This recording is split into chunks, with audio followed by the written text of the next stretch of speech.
나와요, 시험에. 세금계산서 필요적 기재사항이라고 있으실 거예요. 3페이지 아래쪽에 보시면. 그래서 이 필요적 기재사항이 뭐냐면 이거 얘기하는 거예요. 우리가 어떤 문서를 만들 때에 항상 두 가지로 나누어져 있어요. 뭐하고 뭐로 나누어져 있냐면 필요적하고 임의적. 그래서 필요적은 꼭 써야 되는 거고 임의적은 쓰면 좋고 안 쓰면 말고. 그래서 우리 서류 같은 거 이렇게 예전 동사무소, 지금은 행정복지센터 가서 뭐 서류 같은 거 받을 때 보면은 거기 직원들이 찍찍찍찍 밑줄 그어주는 게 있어요. 여기는 꼭 쓰시라고. 그게 필요적 기재사항. 그 다음에 우리가 적다 보면은 여기도 적어야 돼요. 그러면 안 적으셔도 돼요. 그러면 그게 의무적 기재사항. 이렇게 보시면 됩니다.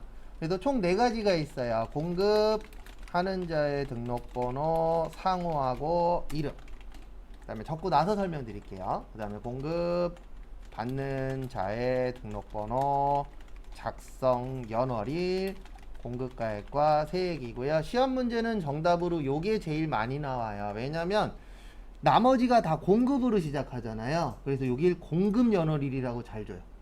근데 공급연월일이 아니고 뭐예요? 작성연월일이에요. 일단 거기 두 번째 줄에 잘 나와 있으니까 잘 보시고요.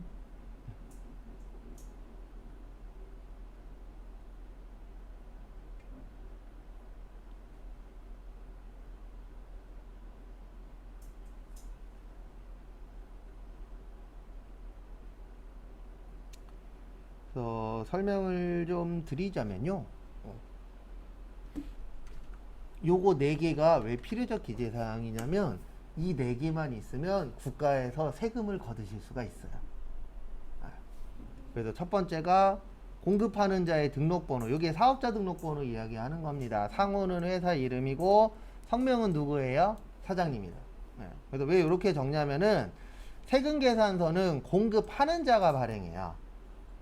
그러면 대부분 회사 등록번호 이런 거 외우게 됩니다. 특히 이제 자주 적으시는 분은. 그 다음에 회사 이름 알아요? 몰라요? 알죠? 우리 회사 사장님 이름 정도는 알잖아요. 대부분 다. 그래서 발행할 때에는 이렇게 적도록 되어 있고, 그 다음에 공급받는 자는 등록번호만 적으면 돼요. 왜냐하면 국가에서는 등록번호만 있으면 어느 회사하고 거래했구나 이런 거 알 수 있어요? 없어요? 있어요. 그 다음에 날짜 중요합니다. 왜 중요하냐면 이거 앞으로 자주 적을 건데 1기 예정이 1월 1일부터 언제까지라고요? 3월 31일. 신고 및 납부는 4월 25일. 그 다음에 1기 확정은 4월 1일에서 6월 30일. 이런 식으로 날짜에 따라서 세금 신고하는 날짜가 어때요? 달라져요.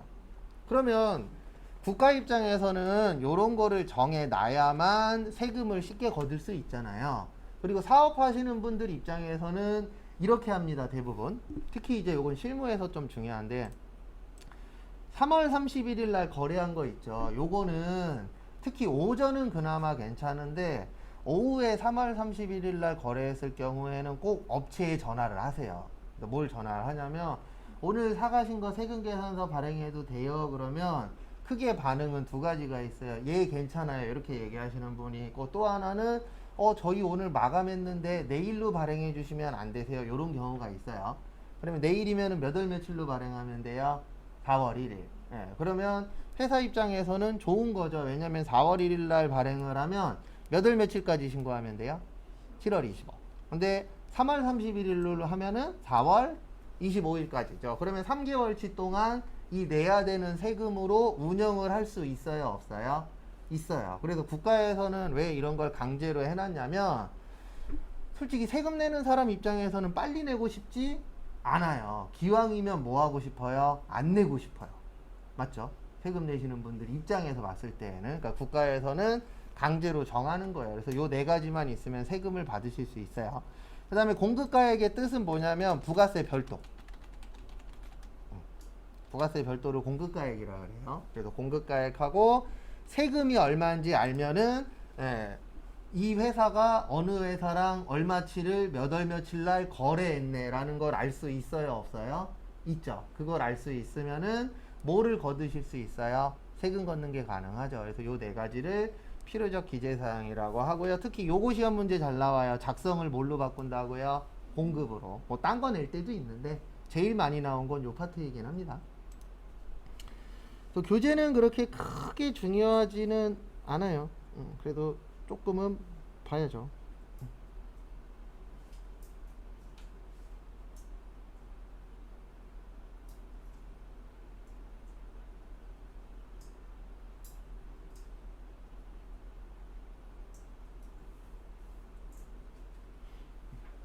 그리고 저기 앞에 저거 문진표 있죠? 문진표 잘 적어 주시고요. 하루에 하나씩.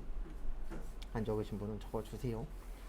그래서 거기에서 시험 문제에 잘 나오는 건 거기 밑에 보시면 정정사유에 보시면 동그라미 3번하고 동그라미 4번이 종종 나옵니다. 근데 일단 위에 거 먼저 볼게요. 동그라미 1번에 보시면 상호를 변경하는 때. 상호를 변경하는 때 하고 그 다음에 사이버몰의 명칭, 인터넷 도메인 이름은 당일날 변경해줘요. 도메인 이름. 그리고 우리나라는 인터넷이 잘 되어 있어서 웬만하면 당일날 바로바로 해줍니다. 간단한 것들은. 네, 왜냐면 한국 사람들, 저도 한국 사람이지만 특징 하나 있잖아요. 빨리빨리. 그러니까 서류도 빨리빨리 해줘요, 안 해줘요? 해주죠. 네. 그래서 이게 뭐냐면 이름 바꾸는 거. 네, 여기 위에 이름 있잖아요. 이름은 필요적 기재사항이니까 중요하거든요. 그러니까 빨리빨리 뭐 해줘야 돼요? 바꿔줘야 돼요. 그 다음에 사이버몰의 명칭. 이게 뭐 다음이니 네이버니 잡코리아니 명칭들이 있어요? 없어요? 있죠. 회사 이름하고 틀려요. 네이버도 회사 이름은 네이버 아니에요. 네이버가 이제 사이트로 유명한 거지 NHN 커뮤니케이션인가 어쨌든 그래요. 네, 이름하고 틀려요. 근데 네이버를 회사 이름처럼 쓰잖아요. 네, 그러니까 중요하다라고 보는 거죠. 그 다음에 인터넷 도메인 이름이 저거 얘기하는 거예요. www.naver.com 다음.net 네, 이런 것들을 인터넷 도메인 이름이라고 하는데 요거는 왜 당일 변경해 주냐면 단순 변경인 것도 있지만 여기 보시면 상호잖아요. 상호 잘못 쓰면 세금계산서 잘못 발행한 게 되거든요. 그래서 신청을 하면은 바로바로 뭐 해주셔야 돼요? 변경. 근데 여기 시험 문제 나오는 게 아니고 거기 동그라미 3번하고 4번이 잘 나와요. 밑에 보시면 일단 법인의 대표자를 뭐 하는 때요? 변경하는 때. 요거는 정정사유고요. 그 다음에 개인의 대표자를 변경하는 때 요거는 폐업사유예요.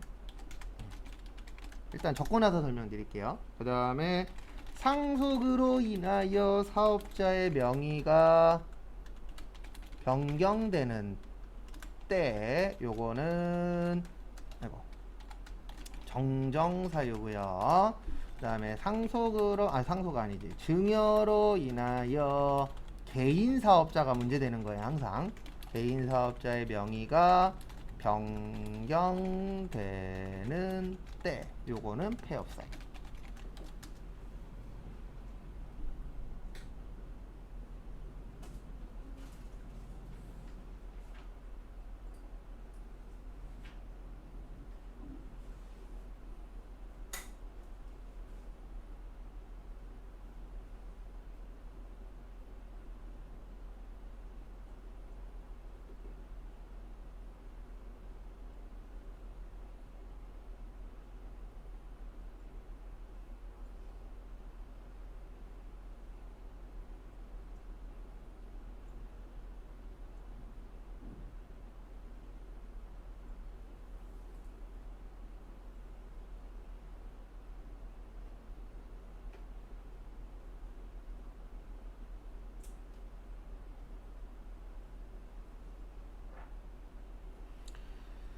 그래서 설명을 좀 드리면은요, 요게 이제 뭐냐면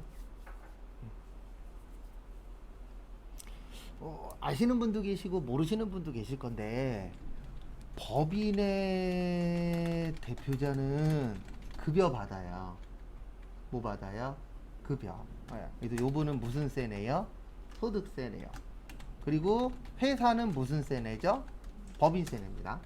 근데 개인의 대표자는 급여가 없어요. 그래서 요분들은 5월 달에 무슨 세를 내냐면 사업소득세를 내요. 그리고 회사 돈이 곧 내 돈입니다. 개인 회사는. 근데 법인은 회사 돈을 막 갖다 쓰면은 끌려가세요. 어디로요? 네, 큰 집으로. 네. 그래서 대기업에서 종종 가실 때 있잖아요. 대부분 왜 가냐면은 회사 돈을 자기 마음대로 썼다가 걸린 거예요. 대부분 다. 그래서 SK에서도 갔다 오셨죠. 하나는 분식회계에다 걸려갖고 갔다 오셨죠. 어쨌든 잘못하면은 그분들이 가시잖아요. 근데 가장 큰 문제가 뭐냐면 소득세는 인세예요. 무슨 세라고요? 인세. 인세의 뜻이 뭐냐면 인원수에 따라서 내는 세금이 달라져요. 그러니까 국가에서 막 이리저리 개입할 때가 있잖아요. 국가에서 개입할 땐 대부분 세금 문제, 그 다음에 경제 문제, 요런 거 아니면 국가에서 개입할 일이 있어요, 없어요?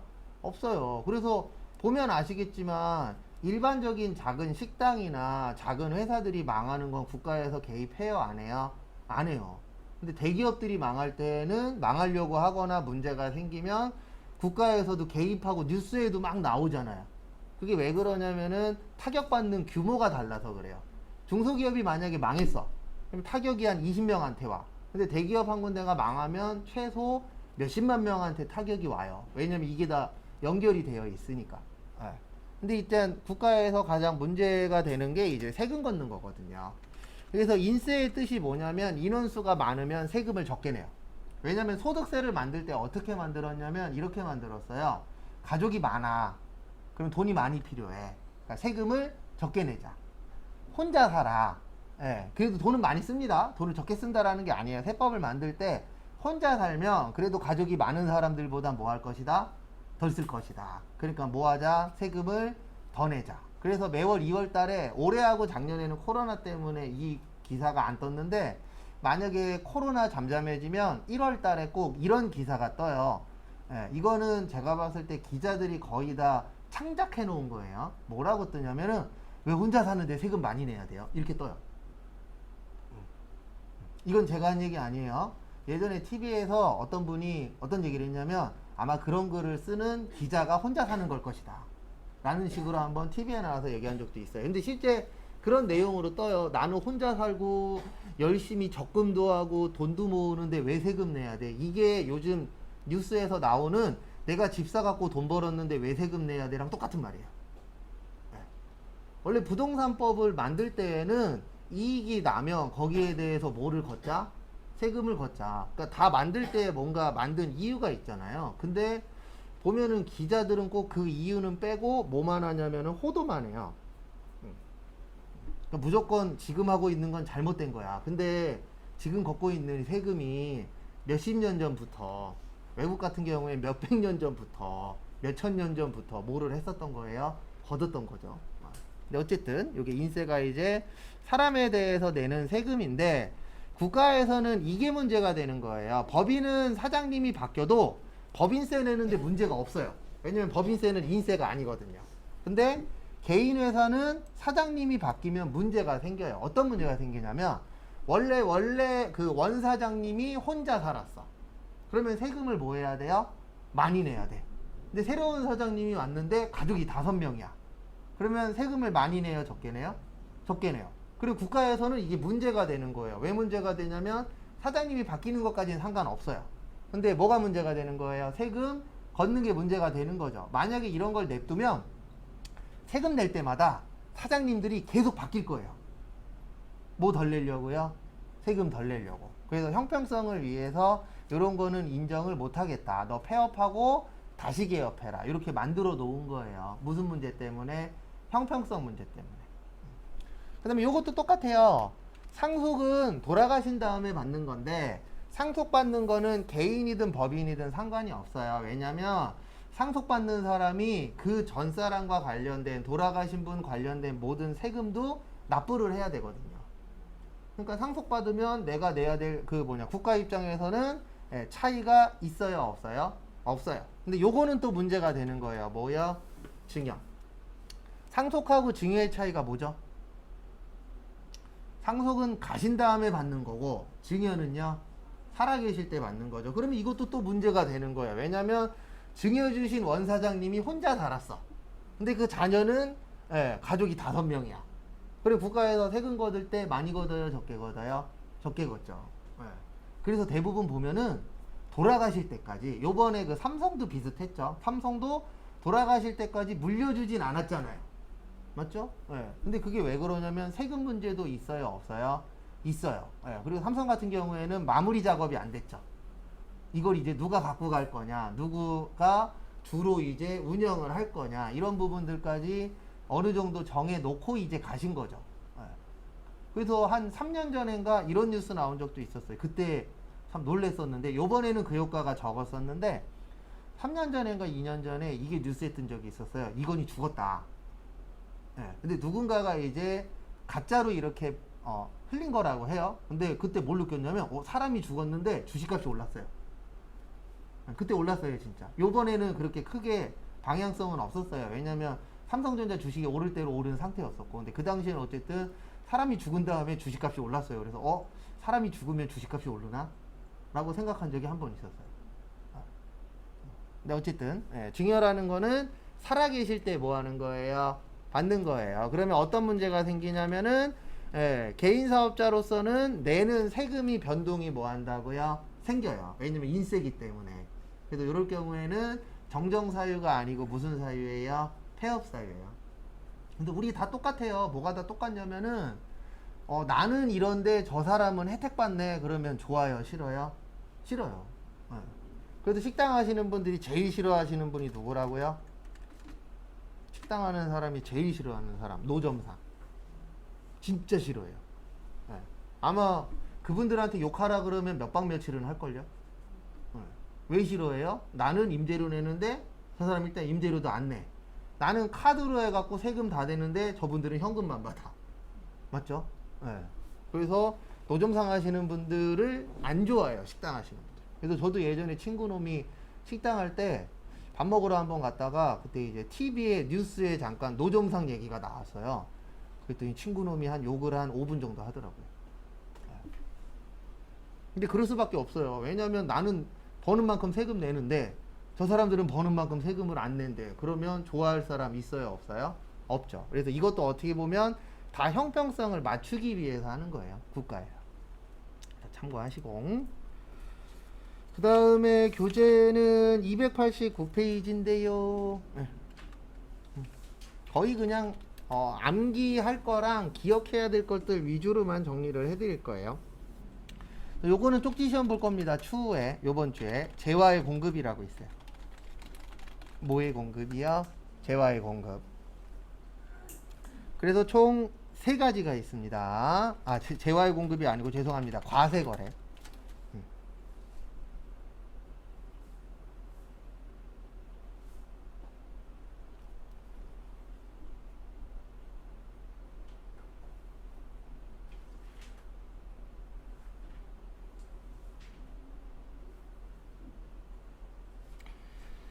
그 다음에 과세거래에서 과세의 뜻이 뭐라 그랬죠? 뭐 내는 거요?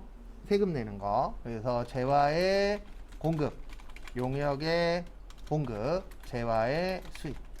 요건 3페이지에 있을 거예요. 3가지.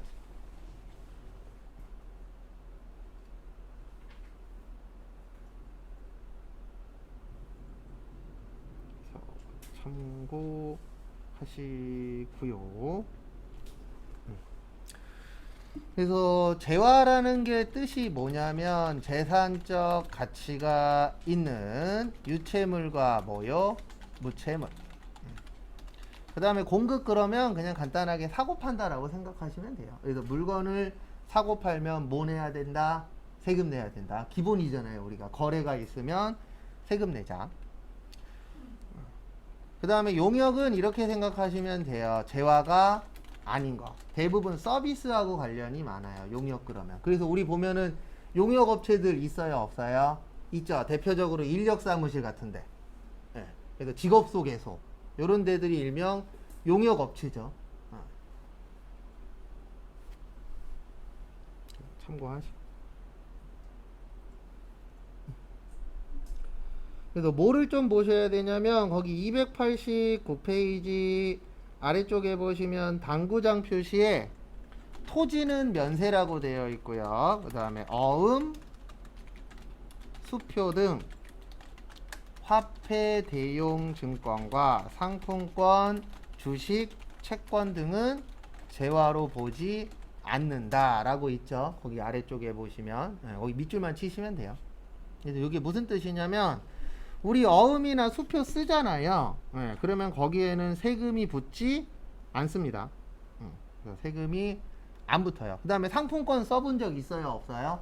있죠. 상품권에도 세금 안 붙어요. 이게 무슨 뜻이냐면 상품권 10만원짜리 살 때 11만원 줘요? 10만원 줘요?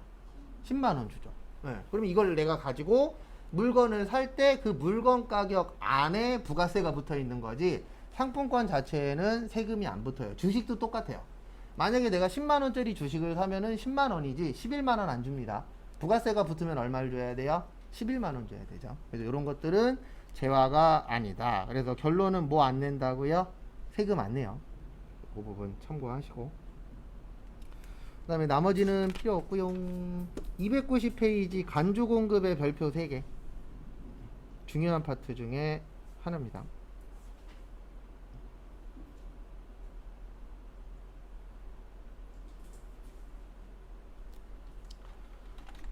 간주는 진짜일까요? 가짜일까요? 간주. 간주의 뜻이 뭐냐면 가짜예요. 그래서 간주하고 같은 말이 의제예요. 그래서 이게 무슨 뜻이냐면은 가짜를 진짜로 인정해 주겠다. 요거를 이제 간주 또는 의제라고 합니다. 그러니까 이런 거예요. 지금 현 상황에 맞춰드리면 이제 저희가 돌아가면서 한 명씩 집에서 줌으로 듣잖아요. 원래 줌은 진짜로 수업을 나와서 듣는 건 아니죠. 근데 줌으로 수업 들으면은 진짜처럼 수업을 듣는 걸로 간주하겠다. 그래서 인정을 해주겠다. 그걸 이제 간주라고 해요. 그래서 이건 원래 진짜는 아니에요. 가짜지만 진짜로 인정하겠다. 그래서 간주 공급은 가짜 공급이에요. 원래는. 하지만 요거에 대해서는 뭐를 걷겠다? 세금을 걷겠다. 그래서 4가지가 있어요. 자가 공급, 개인적 공급, 사업상 증여, 폐업 시 잔존재화. 이렇게 4가지로 나누어집니다.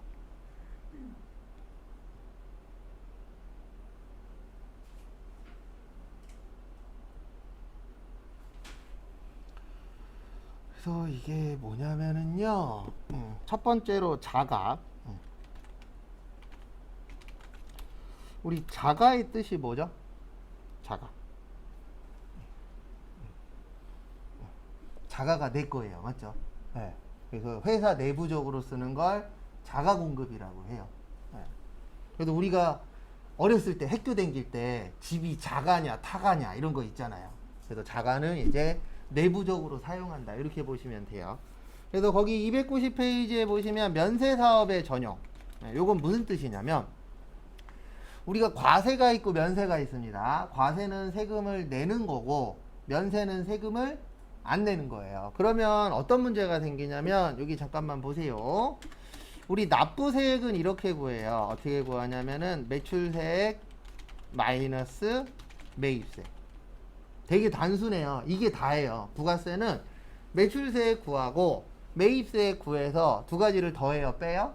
빼요. 그래서 매출이 많았으면 세금 내는 거고, 왜냐면 장사가 잘 됐다는 뜻이니까.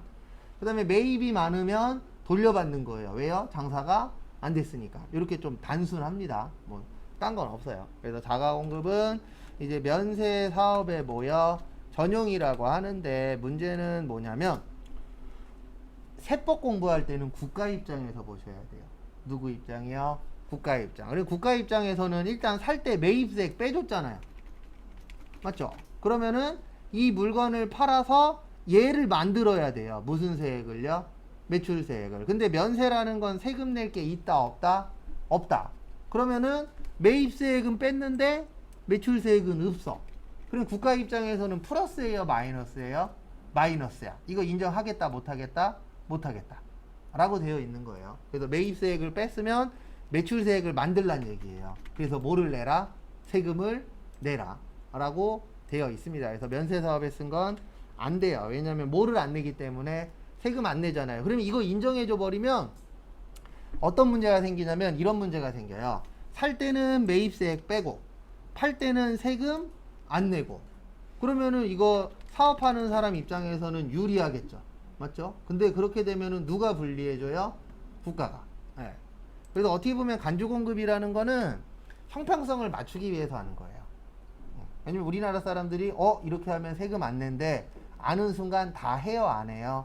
해요. 그래서 저도 제가 예전에 세무사 사무실 다닐 때 그때가 신용카드가 이제 활성화될 시즌이었거든요. 활성화될 때쯤 그때 이제 국가에서 저희가 요번 주에 배우는데 부가가치세로 인정을 받으려면 세금 계산서로 받는 방법이 있고 카드로 결제해도 받아요. 네, 그게 이제 초창기 시절이었거든요. 그래서 그 당시에는 세금을 적게 내는 방법이 있었어요. 어떻게 했냐면 세금 계산서 끊어서 매입세 공제받고요. 그 다음에 결제를 카드로 해서 카드로 공제를 한 번 더 받아요. 그러면 하나의 거래로 몇 번 받는 거예요?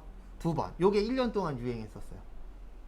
근데 1년 후에는 국가에서 방지책을 만들긴 했죠. 왜냐면 국가도 바보는 아니잖아요. 세금을 걷는데 뭔가 이상해. 평소보다 덜 걷죠. 그래서 봤더니 거래는 하나인데 몇 개가 들어온 거예요? 2개가. 근데 그 당시에는 그게 방법이 없었어요. 국가에서 막을 수 있는 방법이. 왜냐면 아시는 분들 아시잖아요. 국가가 만드는 법이 빨라요? 사람들이 하는 행동이 빨라요? 행동이 더 빠르잖아요. 그러니까 법이 아직 없으니까 이거에 대해서 제재를 못 했었어요. 그리고 1년 동안 그 당시에 사업하셨던 분들은 매입세액이 많았었죠. 왜냐면 2번 끊었으니까. 그리고 세무사 사무실에서도 일부러 시켰어요. 왜냐면 이렇게 하면 세금을 뭐 한다고요? 덜 낸다고. 근데 이런 편법을 쓰면 쓸수록 우리는 괜찮거든요. 네, 누가 힘들어지냐면 자라나는 새싹들이 힘들어지는 거예요. 왜냐면 세금을 덜 걷으니까 얘네들이 뭐 해야 돼요? 많이 내야 돼요. 그래서 국가에서도 정신을 차리셔야 되는 게 이거 뉴스에 몇 번씩 나오는데 참 이게 잘못된 거기는 해요. 최근에도 몇 번 나왔는데 몇 천만 원, 몇백억 이렇게 세금 안 낸 사람들은 떵떵거리면서 잘 살고 있잖아요. 오히려. 맞죠? 그리고 세금 꼬박꼬박 잘 내는 사람들은 어떻게 살고 있어요? 힘들게 살고 있죠. 이건 좀 바뀔 수 있을 것 같은데 노력을 안 하시는 거지. 그 다음에 두 번째, 개별 소비세 과세 대상 자동차와 그 유지를 위한 재화. 이게 무슨 뜻이냐면 우리나라 땅 넓어요, 좁아요? 좁죠.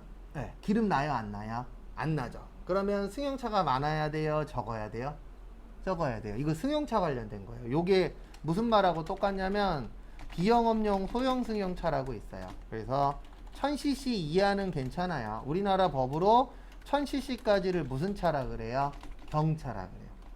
그래서 우리나라에서 경차 타면 혜택 많이 줘요, 적게 줘요? 많이 줘요. 그 다음에 8인승 이하까지 봐요. 네. 우리가 뭐 4인승, 5인승 막 이렇게 나눠져 있잖아요.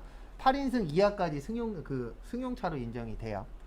그 다음에 요거 그래도 요게 무슨 뜻이냐면은 우리나라에 차량이 여러 가지 있잖아요. 승용차 중에서 몇 cc는 괜찮다고요?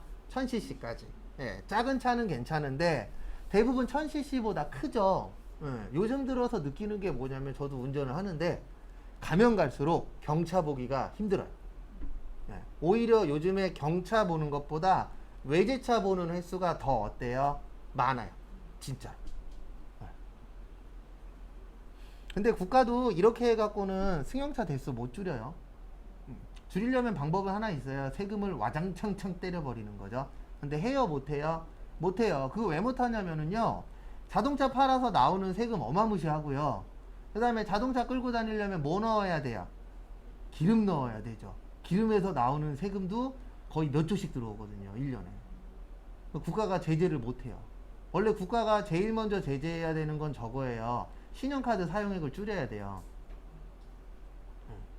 근데 해요, 못해요? 못해요. 왜요? 신용카드 사용액 줄이려고 액션을 취하는 순간 어떻게 되냐면은요, 경기가 확 죽어버려요.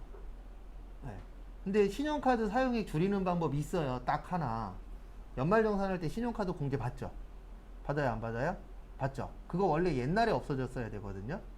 근데 못 없애요. 왜 못 없애냐면 누가 봐도 뻔하거든요. 이거 안 해줄 거야 라고 하는 순간 사람들의 소비가 늘어날 거예요? 줄어들 거예요?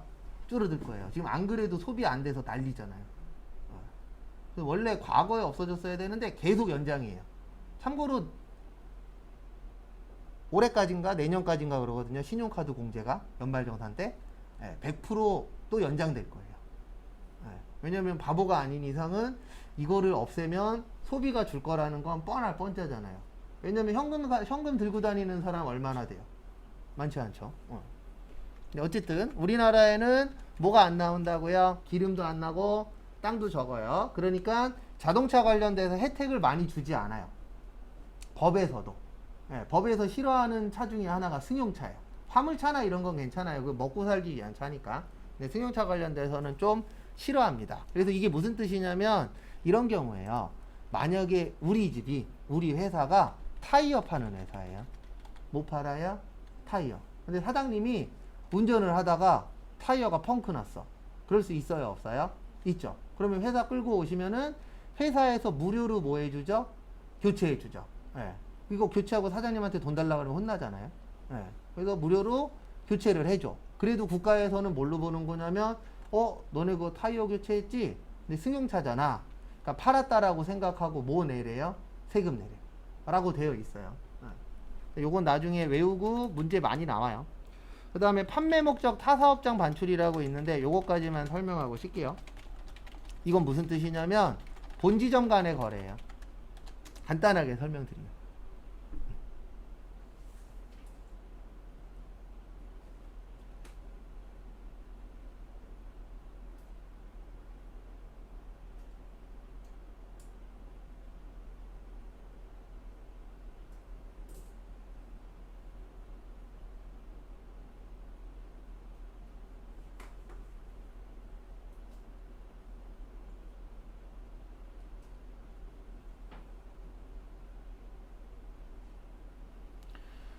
그래서 요게 이제 무슨 뜻이냐면은요, 이걸 이야기하는 건데, 우리 그 본점들 있죠.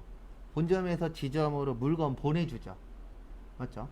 그래서 요 판매 목적 타사업장 반출의 뜻이 뭐냐면, 판매를 목적으로 다른 사업장한테 주는 건데, 여기에서 말하는 거는 공짜로 주는 거예요. 어떻게 주는 거라고요? 공짜로. 근데 국가 입장에서는 공짜로 주는 거 인정하겠다 못하겠다? 못하겠다. 왜 못하냐면은요, 아시는 분들은 아시겠지만 우리가 본점에서 지점으로 물건 넘겨줄 때 공짜로 주는 경우 실제 있어요? 없어요? 없어요. 그럼 본점 망해요. 그래서 제가 가끔씩 백종원 씨 이야기 하잖아요. 백종원 씨가 TV에 나오면 하는 말이 있어요. 자기는 재료상이라고. 그래서 프랜차이즈 업체들 많잖아요. 그 백종원 씨가 가지고 있는 거.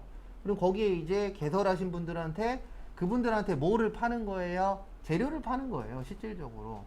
근데 그 재료를 원가로 주거나 공짜로 준대. 이러면 결론적으로는 망하겠다는 얘기잖아요. 그래서 국가도 바보는 아니잖아요. 이거 공짜로 줄 리가 있다 없다? 없다. 그래서 국가에서 공짜로 줬대. 그러면 인정 안 하고 뭐를 걷겠다? 세금을 걷겠다. 이렇게 되어 있는 겁니다. 그래서 한때 지금은 잘 사 먹는데 잠깐 본죽을 안 먹었었던 적이 있었어요. 그때 이제 피디수첩이었나? 어쨌든 그런 프로그램에서 대대적으로 한번 나온 적이 있었어요. 뭐가 나왔었냐면은 본죽 아시죠? 본죽에서 우리 포장 많이 하잖아요. 그럼 포장할 때에 그 종이백 있죠? 이거를 어떻게 해서 돈을 벌었었냐면은 자기 친구한테 그거를 이제 만들 수 있는 기계를 사줬대요. 본죽 사장이.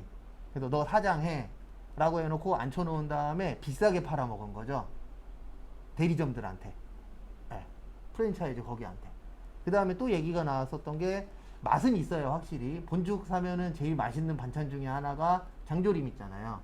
그것도 다른 데에서 사는 것보다 1.5배, 2배 정도 남겨 먹었대요. 그러니까 다른 데에서 따로 구입하는 가격보다 훨씬 더 비싸게 했다. 그래갖고 한번 나온 적이 있었죠. 근데 웃긴 게 뭐냐면 비싸게 파는 건 또 괜찮아요. 왜요? 비싸게 팔면 뭐 많이 내니까? 세금 많이 내니까. 근데 공짜로 주는 거는 국가에서 인정을 잘 안 하려고 그래요. 왜냐하면 공짜면은 거래가 없는 거나 마찬가지잖아요. 그러면 뭐 거둘 게 없죠? 세금 거둘 게 없죠. 그래서 요거 외우셔야 돼요, 나중에. 그다음에 여기까지 보시고요. 잠깐 쉬었다가 10시 40분부터 그 뒤에 거 보도록 하겠습니다.